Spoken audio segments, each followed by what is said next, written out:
Direction point. Direction point.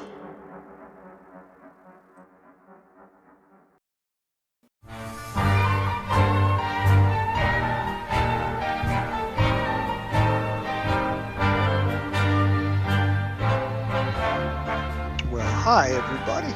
Welcome back to Doctor Who Literature, the podcast taking you through the world of the Doctor Who novelizations put out by Target Books from 1973 onward in publication order. We're a member of the Direction Point Doctor Who podcast network. My name is Jason, and I'm your host on this journey, this very long journey. Happy holidays from New York City, where, like all New Yorkers, I was nowhere near the ball drop in Times Square, but instead attending a party at my kid's friend's apartment, or my kid's friend's parents' apartment in Park Slope. Now, ordinarily, you bring your kid along to parties. You don't have your kid drag you to her parties, but this is the life we lead in 21st century Brooklyn. For the new year, 2024, the fourth calendar year of this podcast, I am off Twitter, presumably forever, absent some change in management or content moderation policy. You can find me on Blue Sky at Doctor Who Novels, Dr. Who Novels. That is going to be my primary fandom social media outlet for the foreseeable future. And you can also find us as a YouTube channel at Doctor Who Novels, Dr. Who Novels, with all past episodes of the show up for your viewing, or in this case, listening pleasure, as this is still an audio-only show. Some content is blocked in certain countries, usually musical cues, but that should not affect most of my viewers in North America, or the British Isles, or Western Europe. You can also find me at the Gallifrey 1 convention in Los Angeles in about 6 weeks, where I again hope to record enough material to bring you 2 or 3 live episodes. If you are a listener of the show, and you have not spoken to me personally before, come over and say hi. If you see me, I should be on a couple of panels, and there usually is a podcasters meetup over the weekend where I will be present, hopefully with some Doctor Who literature swag. You can catch me on several other podcasts that have dropped lately. I have been on several recent episodes of Trap 1, covering 2 of the recent RTD2 era specials, also covering the Season 20 collection, Blu-ray box set, the couple of Trap 1 books related episodes. I am also featured on Reality Bomb, their recent 2-part 20 Essential Elements of Doctor Who series. I can be heard in the second of those episodes, released in time for Doctor Who's 60th anniversary in November 2023. Meanwhile, as 2024 kicks off, we return to the Target Books, and we're well past the halfway point of the original run. Today, book number 99, The Krotons, with a longtime friend and now co-producer of the show, the great Jim Sangster. Today, on Doctor Who Literature, let's get to it. Direction point. Why didn't you download Google Maps like I told you to? I couldn't remember the Wi-Fi password. It's the same as it always is. Crystal with a K. I thought it needed a special character. We've got Philip Maddock playing Elec. That's special enough for you.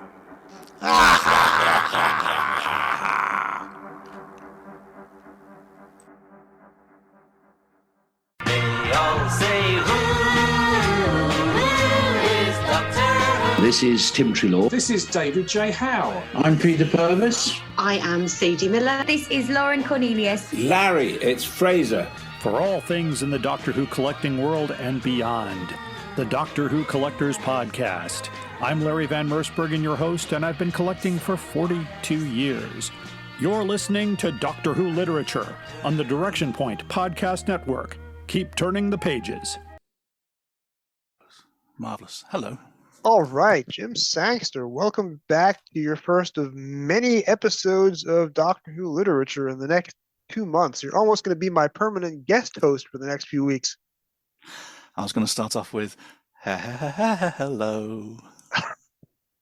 I am not in the headspace to do any arpeggios right now, but I've never been good at doing a Neil Patrick Harris impression. Well, I'm not dancing and I'm not covering myself in rose petals because that would just be silly. But I do have all the joys of having enjoyed all three of the specials. So I'm in a very, very good mood for Doctor Who. I appreciate that at the time that we're recording this, the specials are still news, whereas by the time this comes out, we'll have already seen the first proper Ncuti Gatwa full episode, won't we? That's right. We are recording this 8 days before House on Ruby Road drops. And by House on Ruby Road, I mean Church on Ruby Road. And then I'll be doing possibly a mini episode of Doctor Who Literature with my kid as my special guest. But I say that in the future, by the time this episode drops, if I recorded that, it will have already aired. So we're doing this in a wibbly-wobbly, squirmy-wormy, out-of-order sequence.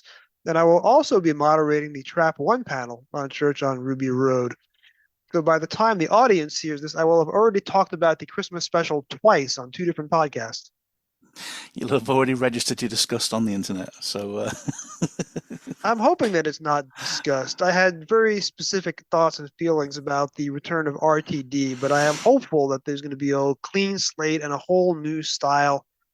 I mean, look at the novelization for Church on Ruby Road. It's a hardcover book, doesn't have the Target logo, doesn't have the Anthony Dry cover illustration style. It's got a spectacular full-color painting by Lee Binding. It's a new author. It's a young author. It's an international author. So we're going in a very different direction, I feel, with Church on Ruby Road. I feel it's going to be a whole different kind of Doctor Who that we've never seen before. And after 3 weeks of exploring the past, perhaps in excessive detail, I am ready for something brand and entirely new, and that's what I'm hoping for. I mean, we've been chatting today about my revelations when it came to the most recent episode that we've seen, The Giggle, and the supposedly brand new thing of bi-generation. And I admit it took me a week to work it out that we've already had bi-generation in Doctor Who, haven't we? In Planet of the Spiders, we had Campo and Shoji, who are, it's one Time Lord living 2 lives simultaneously in retirement. And I thought, that's great, we've already had it. And then my mate Craig Williams sent me a screen grab of Troughton's last moments in the War Games, where we see him splitting into 3, and it's like, what, tri-generation? We've had it since 1969? That's amazing. And then I was thinking, that means that one of them became Pertwee, one of them went off and did season 6B as an agent for the Time Lords, and one of them in the pages of TV comic became a TV personality before he was kidnapped by the Scarecrows. So by inventing this thing and taking us back to something that's already been established in Doctor Who, even though none of us realised it at the time, a lot of extended Doctor Who universe has just become kind of canonical. So I think that's brilliant. I'm really happy with that. And when I covered my top 60 Doctor Who's of all time, Logopolis at number 1 also features a bi-generation because the events of that story are so traumatic that the Watcher, the 5th Doctor, is born before the 4th Doctor dies and is able to interact with the 4th Doctor and is corporeal enough to steal the TARDIS and disconnect the entire coordinate subsystem. So the Watcher, Choji, the multiple 2nd Doctor faces at the end of War Games. This whole bi-generation thing is not new information.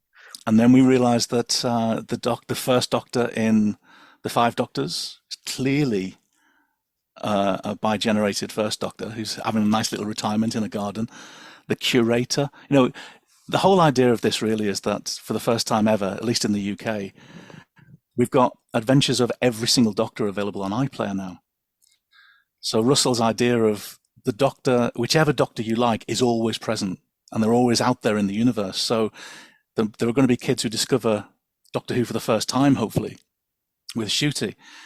And if they're like we were, and they're hungry for more, they can go and discover all these old ones, and those old ones will always be alive.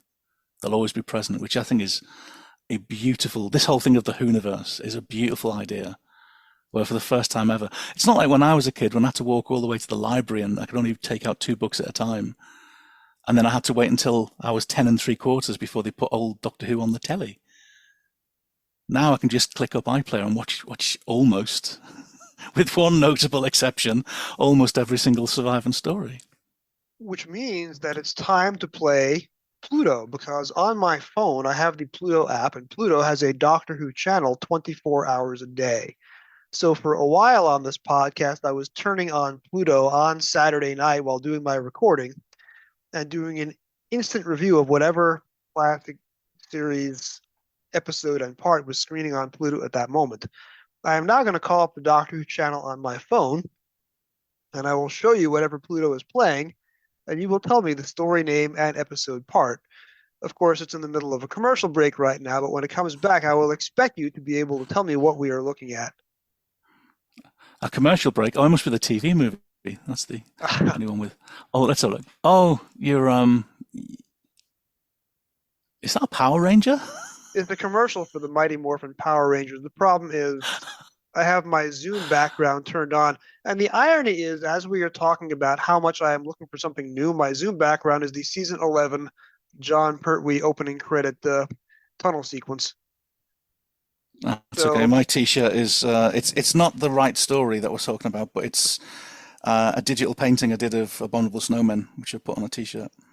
My T-shirt is from a 1959 episode of The Twilight Zone. It's Burgess Meredith's glasses.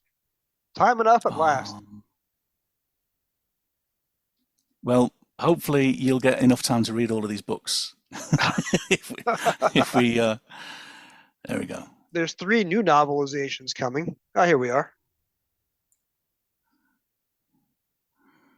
Oh, it's the Vervoid episode. In fact, it's episode, is that 2? Episode 1 or 2 of the Vervoids? It's definitely so that's Vervoid. Episode 10, probably, of one of the few. As I said last time we spoke, I'm not very good at quoting, but The Trial of a Time Lord is one of the few stories that I know a ridiculous amount of dialogue from.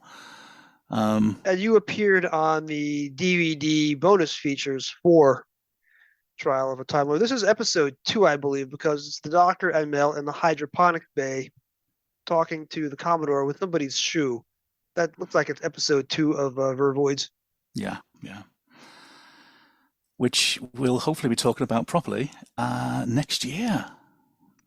That's right. All those books are coming up in sequence. Pluto informs me that is in fact episode 1 of Vervoid, so part 9 of Trial of a Time Lord. But yes, it is amazing that not only does Pluto on my phone show me Doctor Who whenever I want, and it's almost always Trial of a Time Lord, by the way. We also now have on Tubi, which is an app that I use daily. That's how I'm watching Dark Shadows 2 a day. Tubi also now has the same classic series package, including many of the animations. So when you turn on Tubi, there's 7 different tiles, 1 for each Doctor. And the Hartnell tile has the Galaxy 4 animation, and the Troughton tile has most of the animations. And you can watch everything from the Daleks episode 1 through Survival Part 3, minus the unanimated stories on Tubi, as well as watching on Pluto. So, yeah, Doctor Who on your phone, whenever you want it, is a wonderful thing. It's magnificent, isn't it? It's as I said, the joy of watching just 5 old stories when I was 10, and that sent me into craziness, otherwise known as fandom. That is the thing that I think a lot of people my age in the UK say that's where I tipped over. I was reading the books, I was buying the weekly comic, but then I saw William Hartnell and Patrick Troughton and John Pertwee and thought they're amazing. Especially when the 3 of them come together. It's the strange thing of, I was too young to know that, like the Krotons isn't supposed to be one of the good ones, because I was old enough to know they're all good ones. There's no such thing as a bad one. Why are people moaning about it? And it wasn't until the end of that year that Doctor Who Monthly did the special about the archives, where we discovered, as I mentioned last time, that they don't even have all of the John Pertwee stories, never mind all of the black and white ones. So then you realise that the rarity of four-parters in Troughton and the rarity of surviving stories means that the Krotons is literally the only four-part story they can show. So I was grateful. I didn't care. Me and my best mate were watching it and were so excited that we got to see Patrick Troughton, or as he insisted on calling him, Patrick Troughton. We're back to the Don Houghton, Don Horton discussion from last time as well. Yes, I released 2 Don Houghton episodes within a month of each other, the Inferno and Mind of Evil books, and I called them Houghton on one and Houghton on the other. So if you're listening to this podcast in publication order, you're wondering why Don Houghton's name regenerated, or if you will, bigenerated in between episodes 89 and 94 or whatever it was. So I'll give you my Troughton origin story real quick. My first Doctor Who convention was July 27th, 1985 in Manhattan. And this was right after America had purchased for various PBS stations the Hartnell and Troughton surviving packages. 17 Hartnell serials, 5 Troughton serials. At the convention, they screened a 6-part omnibus of Dalek Invasion of Earth and a 6-part omnibus of The Seeds of Death. I was there at age 11 and a half with my father. He was not staying all night so I could watch 4.5 hours of Doctor Who movies. We left after Dalek Invasion of Earth, so I did not get to see Seeds of Death, but I did buy the War Games novelization in the dealer's room. 2 months later, the New Jersey PBS station started airing the full Hartnell Troughton package, but it was accompanied by a bespoke made-for PBS documentary called Doctors Who, Old and New. And it was 2 of their commentators talking about the fact that they now had the Hartnell package and the Troughton package and season 22. So they showed clips from Unearthly Child, the 1-minute clip from part 3. They showed a 1-minute clip from part 4 of the Krotons, and then they showed a clip from whatever season 22 story they wanted to advertise. So starting in September, every Saturday night, it was one of the 17 Hartnells in order, one of the 5 Troughtons in order, but the last week of the month, they would show one season 22 story every month. So you would have a break in between Hartnell and Troughton to watch something from season 22. So for a good 6-month stretch, it was just either the oldest available Doctors or the newest available Doctor, channeling late 1985 into early 1986. As you heard from my Invasion episode, I bought this book in December 1985, literally 38 years ago this month. And when I was watching The Mind Robber shortly after buying this book, I recognized that sort of cell structure background behind the Kroton because it also appears as a backdrop in the land of fiction. I was perhaps the only 12-year-old on planet Earth who was excited to watch The Mind Robber because it contained a bit of scenery from a story that I had read but had not seen yet. That's probably the saddest Doctor Who memory that I can tell you.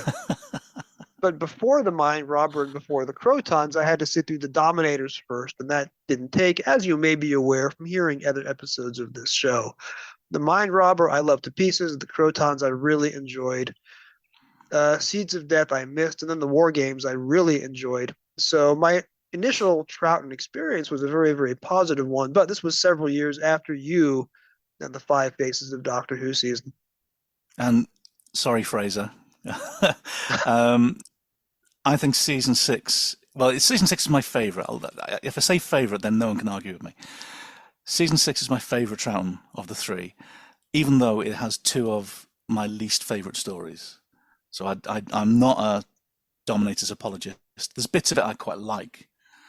And then The Space Pirates, I think, is potentially a contender for the worst black and white story and one of the top 3 worst stories of all time, of the classic era. But a bit like with Enemy of the World, where as soon as we could see it and we suddenly discovered an entirely new dimension, maybe there's something in the visuals of The Space Pirates which we're not aware of, and maybe I'd enjoy it if it was ever returned. So it's not like there's any missing story where I'd say, oh, I don't want to see it. Because to see, even though in The Space Pirates we get less Troughton and Fraser Hines and Wendy Padbury than we normally would because they're too busy ramping up for the war games. Even just to see some more of them would still be great. But even though I think the war games and the invasion are probably the best of the bunch, I still love the Krotons for just being the first Troughton story I saw all the way through.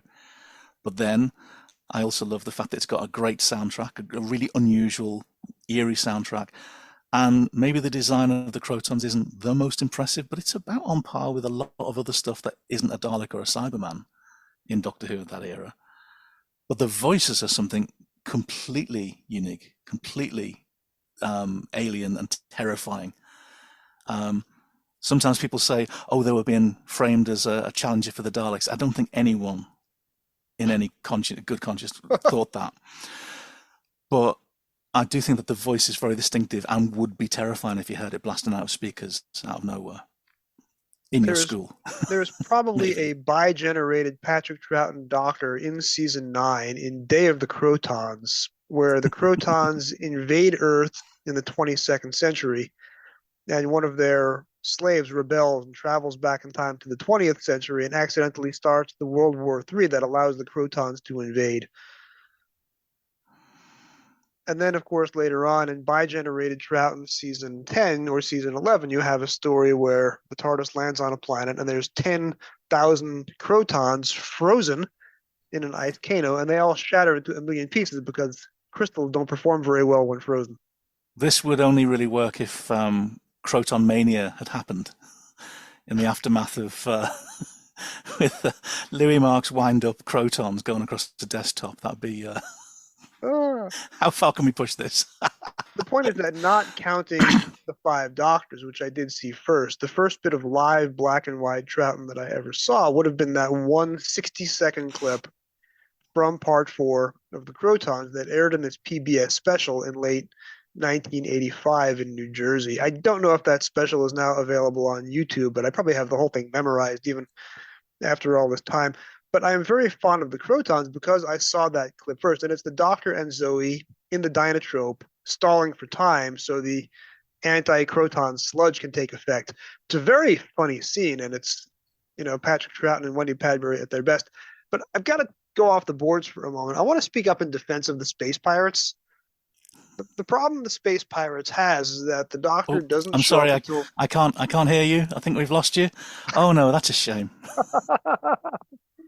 I will be doing a Space Fraser, Pirates come back, episode you're in about a forgiven. year. Jason's gone crazy. No, sorry, that's terribly rude. You carry on. I do apologise. The problem is that the TARDIS doesn't show up until 17 minutes into Part 1, and they don't meet any other guest characters until Part 3, and they're not even in studio for Part 6. It was the first Doctor Who story since Mission of the Unknown that was done in studio without any regulars in it. So they're only in half the story. It is a comedy Western, and there are some, depending on your tolerance of Milo Clancy, there are some bits that are meant to be amusing. It is not meant to be a boring, slow-moving space opera. It's supposed to be a fast-paced Western comedy, and it's kind of caught between these two conflicting forces to imitate 2001: A Space Odyssey and let Robert Holmes be funny. There is a good story in there waiting to get out. The story that we get is not that good story, but you can see the outline of a better story in there.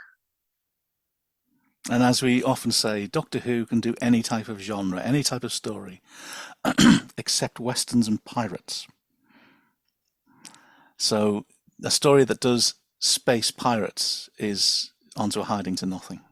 So it's funny because looking ahead on my calendar, I have you down for another Doctor Who Western in a couple of weeks. Yeah, but that's actually a good one, despite what everyone says. All right, so let's get back to the Krotons, having exhausted my audience's patience by talking about everything else. I did, like a dangerous person on the internet, I did my research. And I came up with two. The peanut gallery back here heard me say I'm doing my research, and they said, oh boy. I came up with 2 facts about the Krotons that I want to share with you. Number 1, Robert Holmes used to be a policeman. And number 2, the Krotons is a direct reference to the student riots in Paris of 1968. So Robert Holmes, the former law and order cop, hated these rebellious left-wing students and wanted to write a story trashing them. This is what I learned about the Krotons, having done my research. Prove me wrong. We've spoken in the past about people who, well, I've done my own research, haven't we? And so have I. There are a lot of fan biographies that talk about Robert Holmes, and they inevitably say, yeah, he was in the army and he was a police officer. And I'll be honest with you, until I read Richard Molesworth's book, I had this impression of Robert Holmes being an authoritarian, and certain viewpoints that he's put forward in some of his stories I thought were possibly a product of him being a police officer. But a friend of this show is an ex-police officer and is not exactly the most right-wing person we can imagine, Andrew Smith. And when I was looking into the history of Robert Holmes, yeah, it's true that he rushed to sign up to the army at the end of World War II. He was 16 and a half. So he was about a year and a half underage, and he lied to get in. And as a consequence of that, he was a commissioned officer at a very young age. The legend tends to aggrandize him as the youngest ever commissioned officer, which I'm not sure is verifiable. But also his rank was subaltern, which is literally the lowest rank you can be above cadet. It's just below a lieutenant and below a captain. But I asked my dad about this, and my dad was he was in the army in the late 50s, so he wasn't in national service. He was an enlisted soldier. And when I said that Robert Holmes had been in Burma, my dad just gasped and went, "That was rough.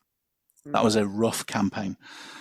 So he's between the age of 16 and 19 in one of the worst battles in World War II. In very difficult situations.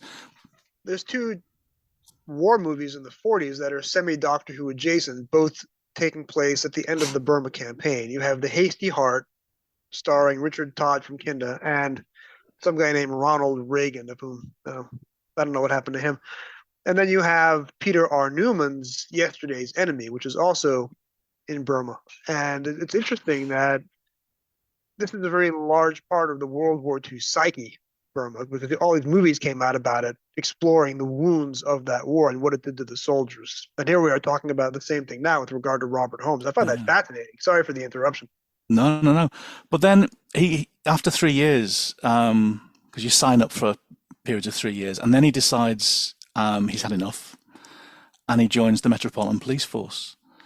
He's stationed at Bow Street, which is in central London. It's roughly the area that we see in The Web of Fear, funny enough. And the legend again goes that he became fascinated by news reporters when he was given evidence in court. And that sparked his interest in becoming a writer. In truth, he was only a police officer for a year. So he wasn't this hardened establishment figure that I'd always imagined. He is a creative writer for most of his adult life. And he leaves the police force at about the age of 22, 23? Max. No, younger than that, maybe 21. Wow.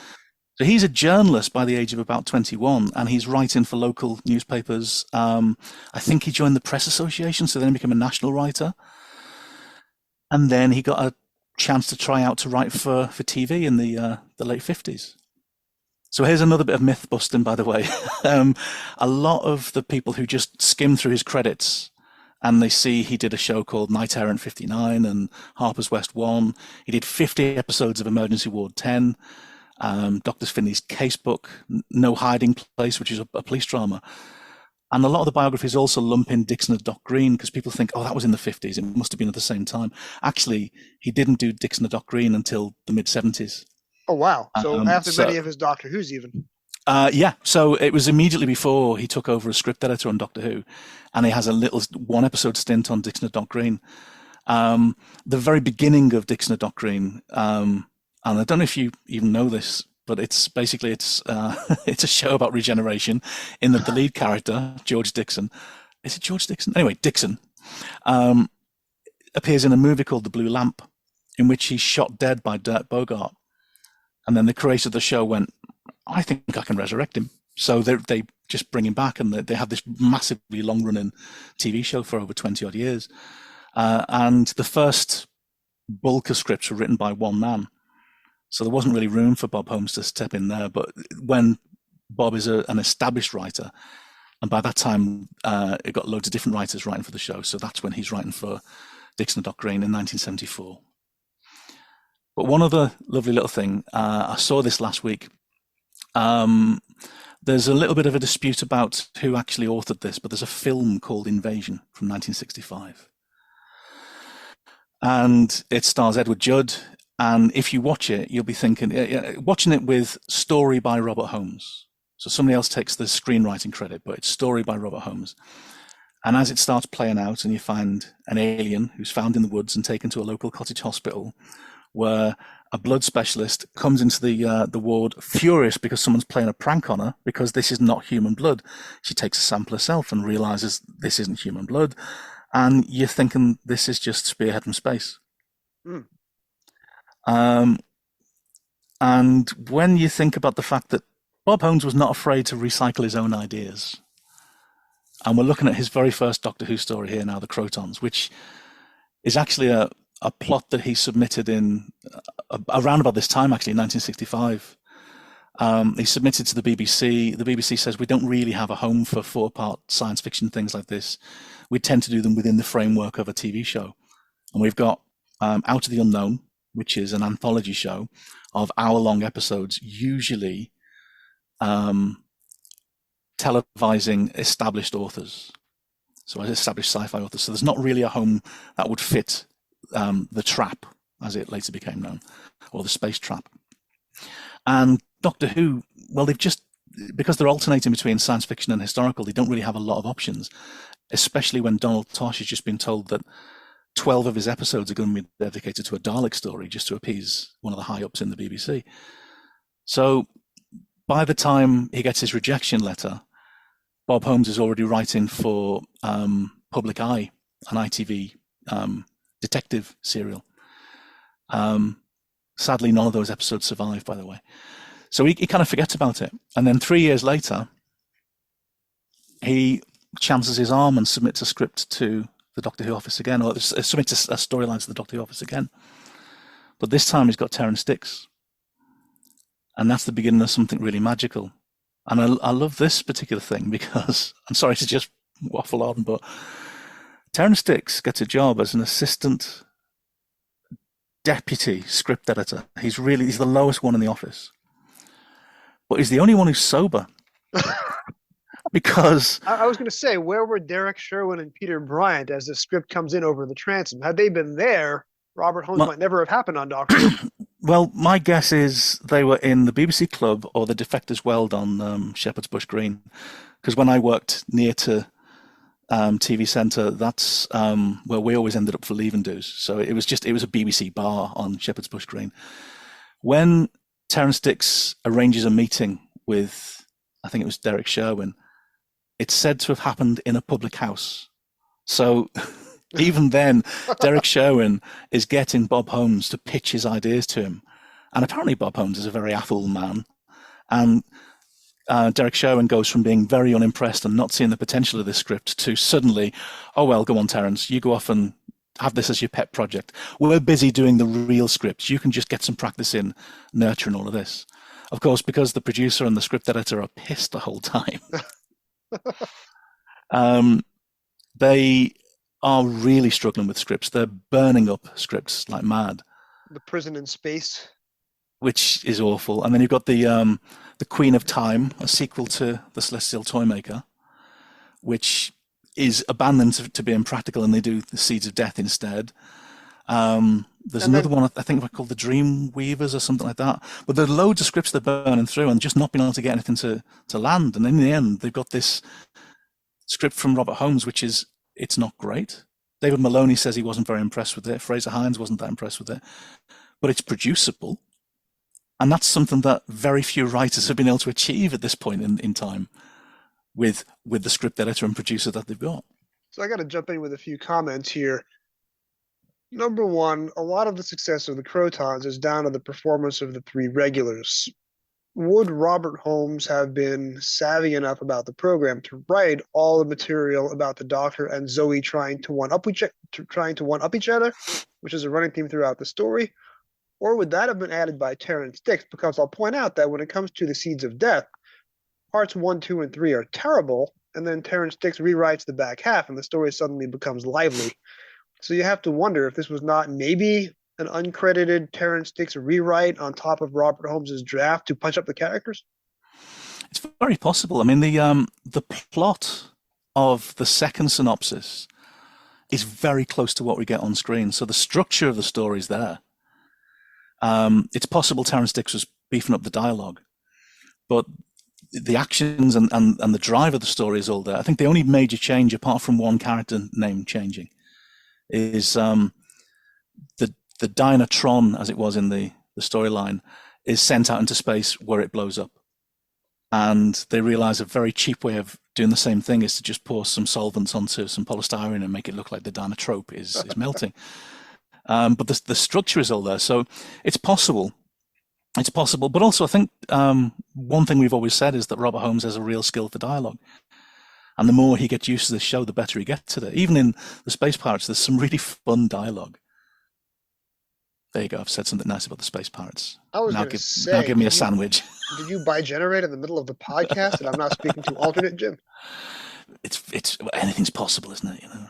And I got to come back to Jack Warner for a moment. I will say that I've never seen The Blue Lamp and I've never seen a full episode of Dixon of Dock Green, but having watched Ashes to Ashes, I know the last scene of Ashes to Ashes is a clip from Dixon of Dock Green talking direct to the camera, because in the Ashes to Ashes verse, the Life on Mars verse, that's where Dixon ends up.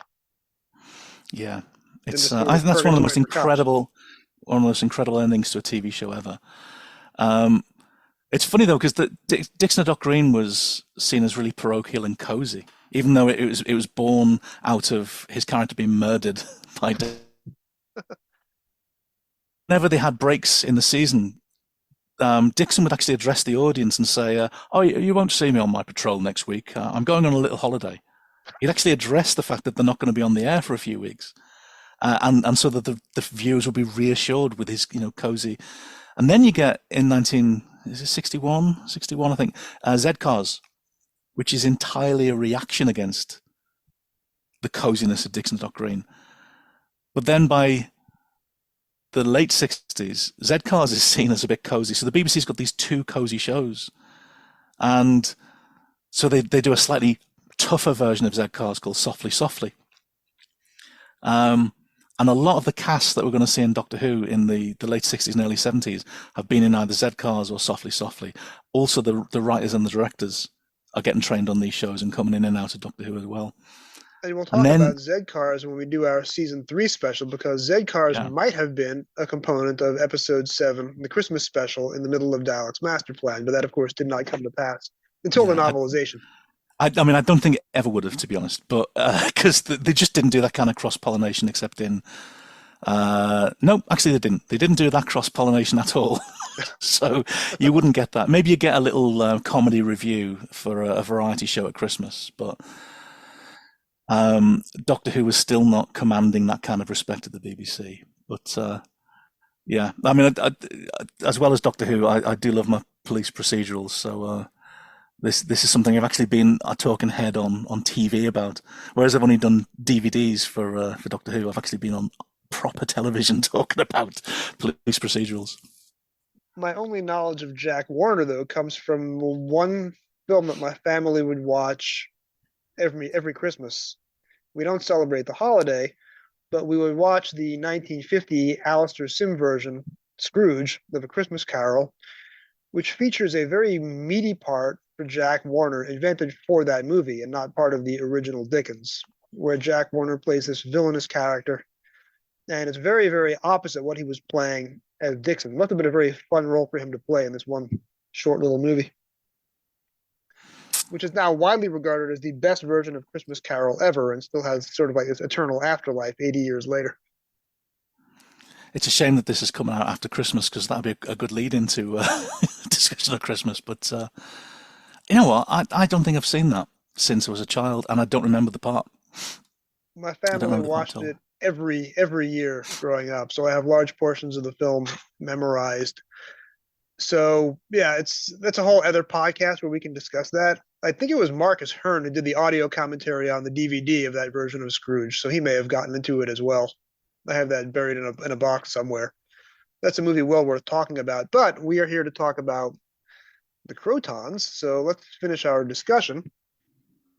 So speaking of having done my own research for this very special episode on the Krotons, Jim, I have it on good authority that you wrote a review of the Krotons for InVision magazine way back in the day. Yeah. Yeah. It was probably the very first published fan writing I did was a review of the Target book of The Awakening, where I moaned about it just being padded, and it was. But yeah, I was just at the point when so this would have been maybe 1994, possibly. And I started travelling down from Liverpool to the tavern where everyone in London would meet up once a month. And I got to know Anthony Brown, who, I have to say, Anthony has always been the greatest sponsor of giving people a go, allowing people to have a go. And he used some of my artwork on InVision, and he also let me review a couple of the stories. And just for fun, he did a review of The Five Faces, and I got to do the Krotons. Yeah. I've just been looking back at what I said at the time, and you can tell that I've just come out of university, I think.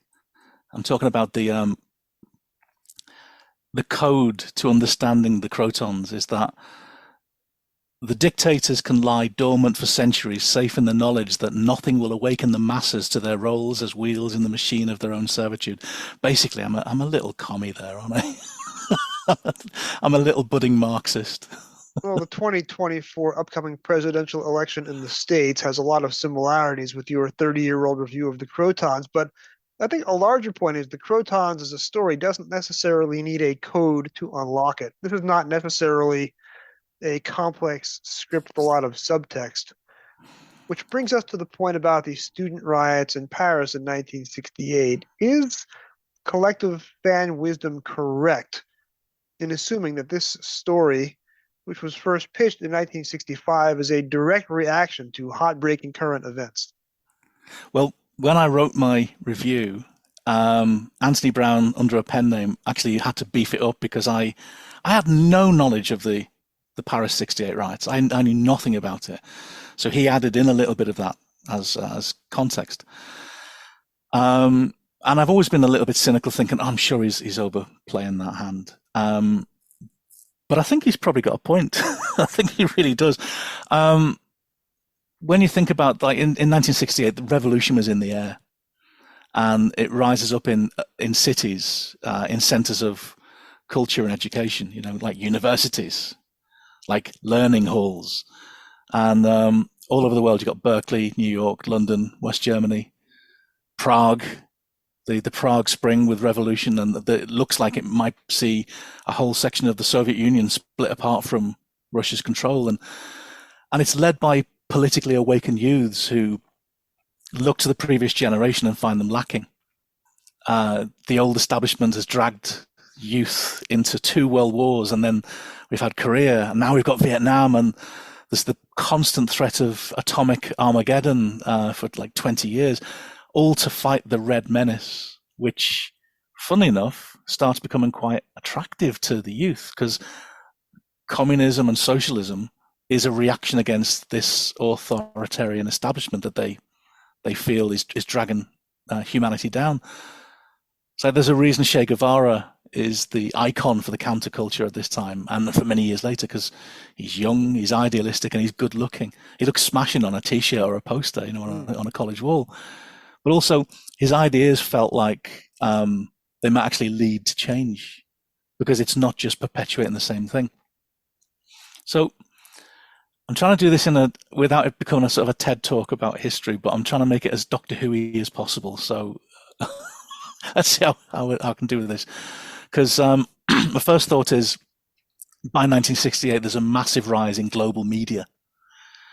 We might think of the internet now, but by 1968, that was really a huge thing. Television makes all of this immediate. The white heat of technology, the race to the moon, protests, coffins coming back from Vietnam. And then we might remember how Troughton, more than any other Doctor, is framed within a TV screen in almost every story in season 6. In the Krotons, you see his face on the Dynatrope TV monitor. It's a surprise that he doesn't tap on the screen and go, Jamie, don't forget to click below and subscribe to the official Doctor Who YouTube channel. And in TV comic, he becomes a TV personality with that tri-generation splinter. And of course, when we see him on the monitor in the Five Doctors calling the Capitol, he's on TV. Troughton, more than any of them, is like he's framed within TV all the time. And that's because TV is a powerful medium. So this is one of the big mistakes when it comes to Paris. All of the other cities, they're trying to combat all these protests. But in Paris, the arrogance of the French establishment leads them to make a massive mistake. They show images of these global riots on TV in the mistaken belief that it's going to show everyone the fine example of French strength and stability. All it does is galvanize the French youth into rebelling and taking to the streets and shouting for change. And you've got the French president, Charles de Gaulle, he thinks he's a progressive. He's been in power for 10 years, but he's been expanding the economy and he's invested in education by creating a new university in Nanterre, which is unfortunately situated in one of the slum areas of Paris. And that's where the protests begin in Nanterre. This leads to the closure of the university, and then there's a domino effect as the protests spill out across towards the Sorbonne and into the city centre of Paris. And so on the 3rd of May, 1968, the protesters clash with police for the first time, and viewers get to see it on TV. They see images of protesters swamped in clouds of tear gas, which apparently smelt vile, like bad eggs. And the police try and fail to get the crowds to disperse. And then by the middle of May, the protesters have occupied the universities. They've even taken over the Odeon Theatre, where the theatre administrator has actually joined the protesters on stage in solidarity. And still, de Gaulle refuses to resign. There are 30,000 people protesting in the city centre, and he refuses to resign. And then the cause is taken up by the trade unions, who are demanding higher wages, better working conditions, and more of a say in the way society is run. And they're also being sponsored and bolstered by various left-wing groups who, for a very short time, have realized that the best thing to do is to not fight each other, and they come together and they unite. And once all the factions unite, it looks like they've got a really good concerted effort. And then you'd think that might cause trouble outside of the cities, but even though the infrastructure is damaged, so that the trains aren't working, so the food can't get to and from the countryside, but there's a general feeling of support right across the country. There's like 500,000 people are unemployed. There's 2 million people on minimum wage. And then a general strike's called and 10 million workers withdraw their labour. Wow. And all this is going on while in the month that Robert Holmes is writing his first scripts for Doctor Who, which are delivered really quickly and without much need for change. And they're about the establishment suppressing the masses with education that they control, and they decide what they're allowed to do. And when the students express their dissatisfaction, they're threatened with hose-like weapons to disperse them. And even it's not just Doctor Who is picking up on this. Like the Rolling Stones, Mick Jagger saw the protests in London and wrote Street Fighting Man. And then John Lennon's politics have always been a bit woolly at the best of times, but he writes Revolution, and he likes it so much he writes it 3 times in 3 different ways and releases it in different formats. But he's really campaigning to get it to be a single, and the rest of the band aren't convinced. So it comes out as a B-side on Hey Jude. And the left hate him because he's attacking Chairman Mao and being critical of how woolly the left actually are when it comes to protest. And the right hate him because they don't feel that he's been strong enough. And then I think it's about the middle of August, Soviet tanks roll into Czechoslovakia, and that Prague Spring comes to an end, and it all comes crashing down. So that's the background to. And although I'm being flippant and I've summarised it very specifically just to further the point, I think that is going on exactly at the time that Robert Holmes is writing his story. And the one thing that he adds to his original storyline from 3 years before is the student conflict. And he's not exactly on their side. He basically does take a patrician view of the Doctor coming in to save the day. Selrus is an ineffective leader, but the Krotons need to be removed. So he's very much in charge in favor of regime change. But the students are idiots. They're completely ill-informed and ill-equipped to fight this battle. They're going to lose. And you also mentioned the smell of tear gas, the rotten eggs, which is a detail that embeds itself into the story. Yeah. I just think of, a lot of stories at this point are using the smoke machine, but this particular story has got scenes of student unrest where the studio is filled with smoke. And there are hoses coming out of the establishment figure, which is the Dynatrope. I don't think it's straining too hard for a reading there. I think it's quite an accurate one, which I didn't see back in 1994 or whenever it was. And it's interesting trying to superimpose our current 2023 left-wing, right-wing dichotomy onto television of the late 1960s. As much as Star Trek is decried by certain people for being too political, late 60s Star Trek, seasons 2 and 3 of the original series, is what you would call liberal Republican, center-right, rather than left-wing. You have The Way to Eden, where you have these space hippies who are disorganized and chaotic and do not come to a good end. And then you have a couple of episodes trying to grapple with the Vietnam War and coming to the conclusion, the Vietnam War is a wonderful thing. Let's send more weapons. So Doctor Who, in the late 60s, you have The Dominators, which was made as part of season 5, so it was probably scripted in 1967 or 1968, not 1969. But The Dominators is a story that is a right-wing view of pacifism, and that's one of the reasons, one of the many reasons why The Dominators doesn't work for me.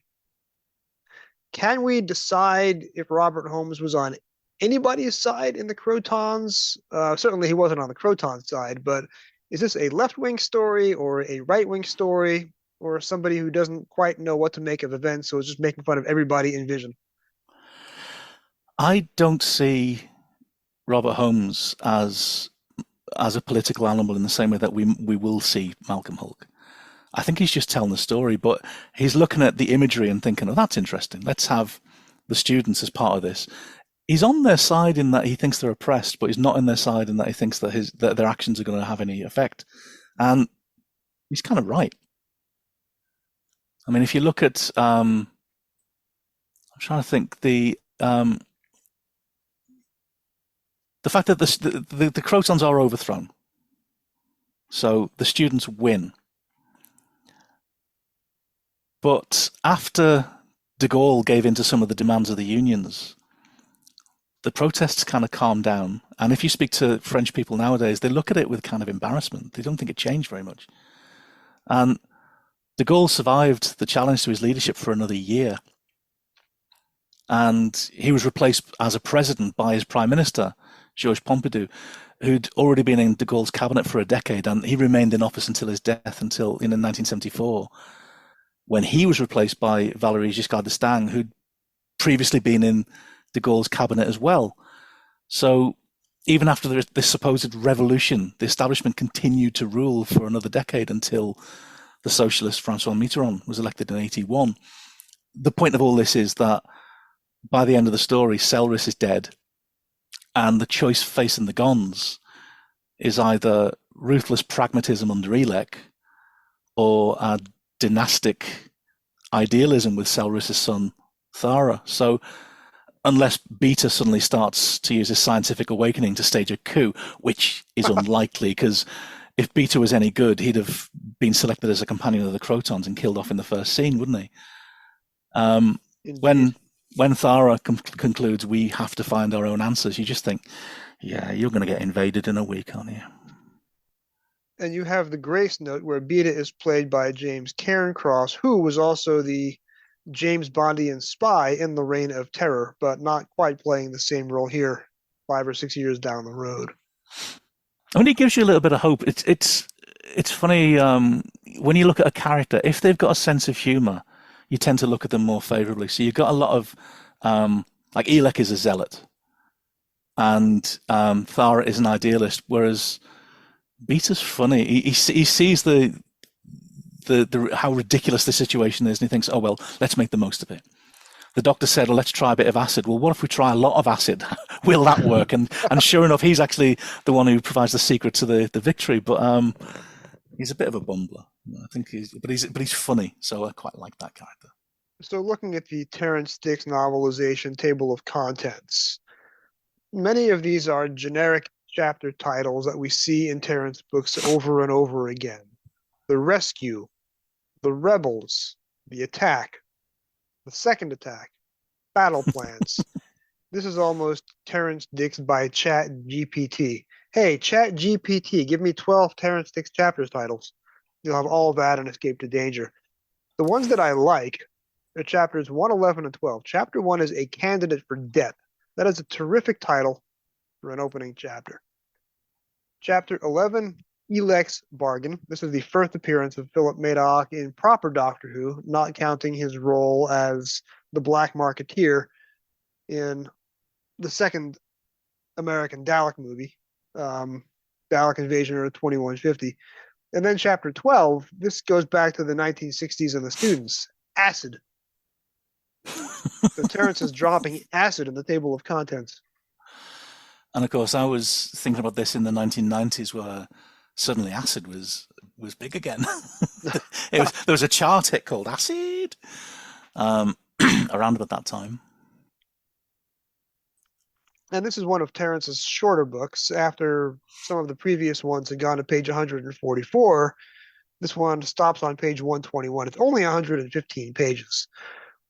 So Terrence probably didn't have a lot more to add other than what his friend Bob Holmes would have put on the script. Not a whole lot of embellishment here. There's no world-building prologue. There's no, I think, memorable change from the TV. Robert Holmes is not the kind of writer that you need to, unless you're blunting some of his more offensive comments, there's not a whole lot that needs to be changed structurally, not a whole lot that needs to be apologized for. Although Terence is not afraid to add some of his own, isn't he?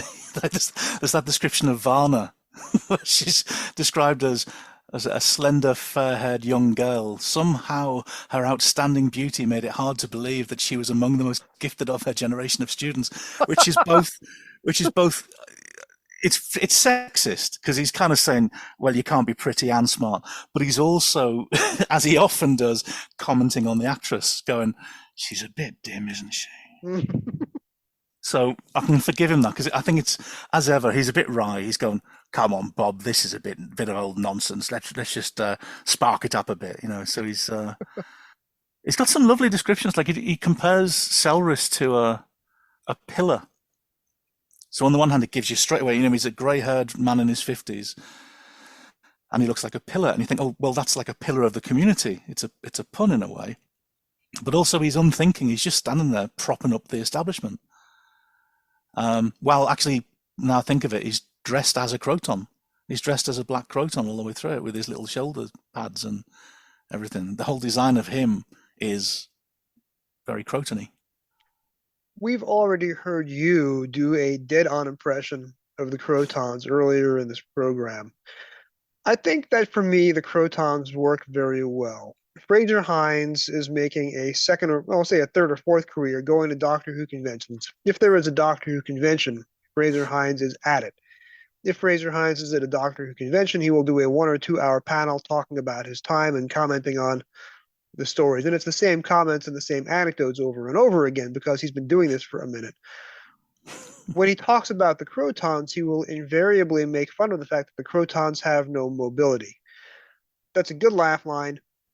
I think in spite of that, I think the Krotons actually work better than we have a right to expect. Yes, when they're on location and it takes 20 minutes to walk in a straight line and it needs help, that perhaps is not Doctor Who's finest hour, but as they are standing still, these are impressive costumes.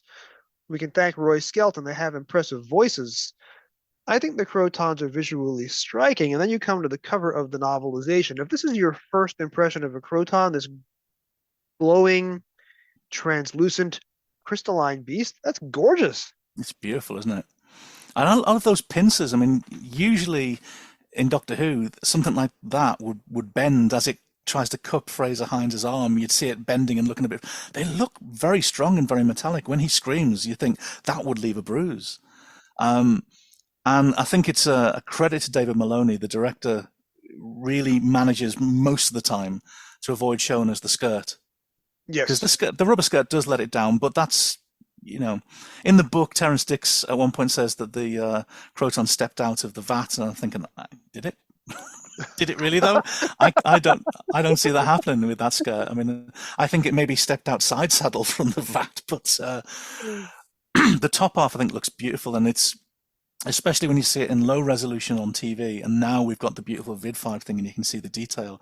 You can see the holes in the head, which of course are there for the operator to be able to breathe, but it just gives it a bit of extra detail, extra texture on the head. I think they're a gorgeous thing. And as I said, the voice and the sound of that room. Another thing is that they make that decision to have that soundscape and get Brian Hodgson in because he's cheap.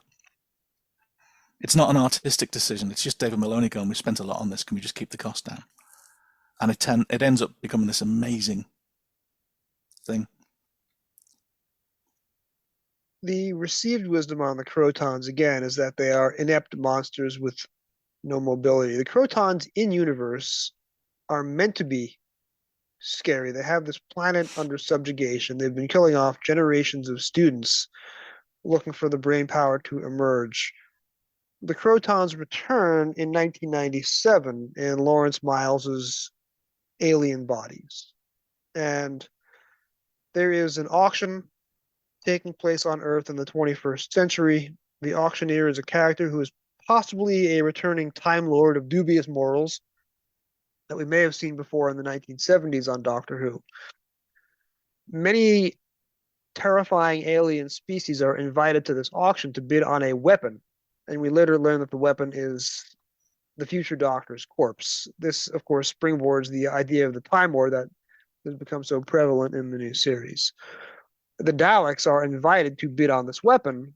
The Daleks do not show up because their ship is taken over and destroyed by the Krotons, who take the Daleks' place.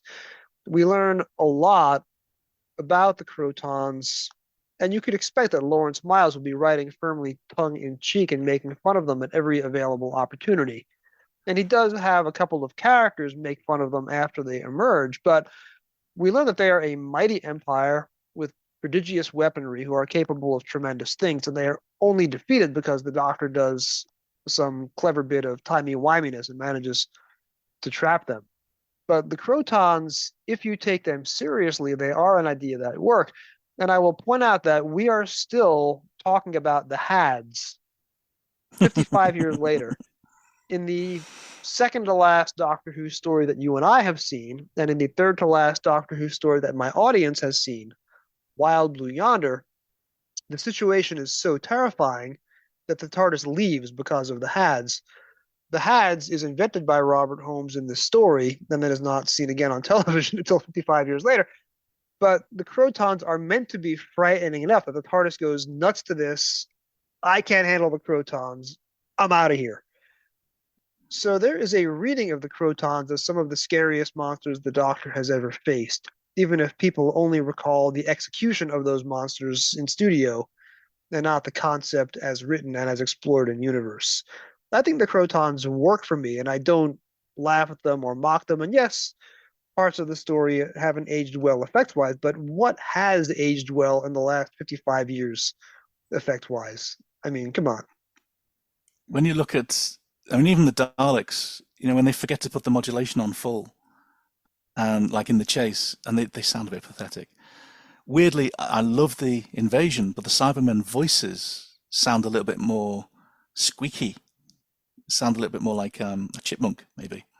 They never could get a handle on what the Cybermen are supposed to sound like. My favorite cyber voice is the very first one, but that was ditched because nobody could understand what was happening in the 10th planet. And then when you get the